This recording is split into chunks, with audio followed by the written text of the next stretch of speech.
15 દિવસ પછી લાલાભાઈના લગ્ન છે અને લાલાભાઈ અહીંયા ચડે છે. આ સીન કદાચ જો મારી માં જોઈએ ને મારી માં મને બહુ કાઢું દે. હલો, નમસ્કાર, જય Shri Krishna, happy Dhanteras to everyone. બધાને ધનતેરસની હાર્દિક શુભકામનાઓ. આજે એક સાથે 3 ઘરનું કામ ચાલુ થવાનું છે ધનતેરસમાં. કાલ રાત્રે નડિયાદમાં પાયલનું ઘર છે એ કરીને આવ્યા અમે સ્લેબનું કામ. હવે આજે આ 3 ઘરનું કામ કરવાના છે. આજે આ ઘરનું સ્લેબ ચાલુ છે અને અત્યારે ઉપર ચડો આવી જા બીમાં. હવે આ એક સીડીમાં ઉપર ચડતા બીવે. બોલો, આ તારા લગ્ન છે, ચિંતા કર, આના પાછળ લગ્ન છે. 15 દિવસ પછી લાલાભાઈના લગ્ન છે અને લાલાભાઈ અહીંયા ચડે છે. આ સીન કદાચ જો મારી માં જોઈએ ને મારી માં મને બહુ કાઢું દે. હવે મસ્ત એક સાથે 2 ઘરનું કામ અહીંયા ચાલુ છે અત્યારે. આ અમારું સ્લેબની આખી ટીમ છે. આ એક આખું ઘર છે. બીજું ઘર છે, તમને બતાવો. બીજા ઘરમાં તમે આ બાજુ આવશો. આ અમારું બીજું ઘર છે. આમ તો ધનતેરસના હિસાબે ને બીજી ખાસ વાત એ કે માણસો બિલકુલ નથી મળી રહ્યા. ન મળવાનું કારણ એ છે કે દિવાળીના મહિનાઓ છે ને, ખાસ તો આજે ધનતેરસ છે. અને મારું ઓલવેઝ એવું હોય છે કે ભાઈ દિવાળી હોય કે ચોમાસું હોય કે વાતાવરણ જે હોય જીવનમાં કામ કરવાનું. એટલે આ 2 ઘર છે. આ 2 ઘરમાં મોટા મોટા રૂમ છે ને ખાસ તો અમારી ગાય માતા માટે એક સરસ મજાનો આ તબેલો છે. અને બીજું સિંધઈ ગામના 2 ઘર બની જાય એટલે સીધા પાછો સ્લેબનું કામ ત્યાં વેવલ ગામમાં ચાલવાનું છે. આજે ટોટલ 3 સ્લેબ છે ધનતેરસના દિવસે. મારા શૂઝ આવી ગયા છે.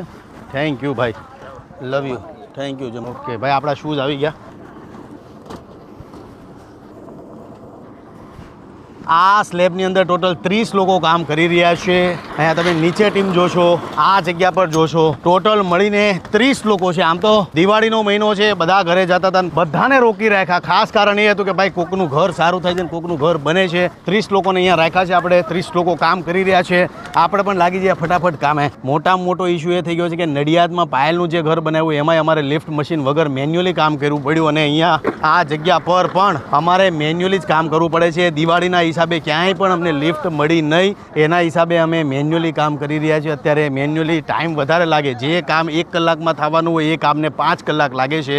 એટલો લોચો પડે છે લિફ્ટ વગર. પણ લિફ્ટ નથી તો શું કરીએ. દિવાળીના મહિનામાં બધાના સ્લેબના કામ ચાલુ છે એટલે એના લીધે અમે થોડાક અટવાઈ ગયા. પણ હવે મેન્યુઅલી તો મેન્યુઅલી આજે ધનતેરસના દિવસે કામ કરવાનું છે એટલે કરવાનું છે. મેન દયા મને જો આ ગાયો છે, મેન દયા મને એની આવે છે કે ભાઈ એ લોકો આટલા દિવસથી હેરાન થાય છે તો એનું ઘર જલ્દી થઈ જાય એ આપણી ભાવના વધારે. ભાઈ જમવાના બાકી આવી જાઓ. હાલો, અરે આખી થાળી લઈ લો બધી. હા બસ, હાલો આમ જવા દો, લેવા મળો. ત્રીજું ઘર આપણું જે સ્લેબ ભરાય છે ત્યાં આપણે જઈએ છીએ. આ બધા મજૂરોનો સામાન છે. બધા આજે ઘરે જવાના છે. ઘરે જવાના તો બધાને ત્યાંથી અહીંયા ઉંચકી લેવા. ભાઈ પહેલાં કામ ને પછી ઘરે જવાનું. હું ઓલા ઘરે જઈને આવું, તમારું આ ચાલુ રાખો. આજે એટલા થાકી ગયા ન પૂછો વાત. 2 ઘરમાં સ્લેબ ભરીએ છીએ. 2 ઘરના સ્લેબ ભરવામાં એટલી તકલીફ પડી રહી છે. આ એક લિફ્ટ જેમ તેમ મળી છે એટલે એક સારી વાત એ છે કે ભાઈ ઘર અહીંયા જલ્દી થઈ જશે.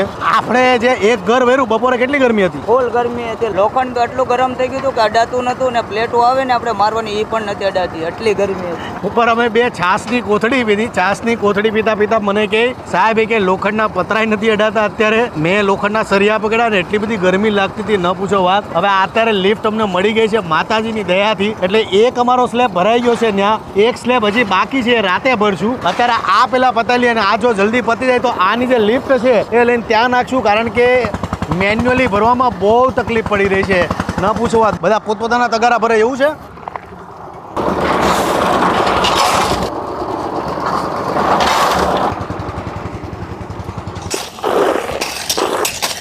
ડાબુ ઓલમોસ્ટ વેવલ ગામનું ભરાઈ ગયું છે. ઓલમોસ્ટ બધું કામ થઈ ગયું છે.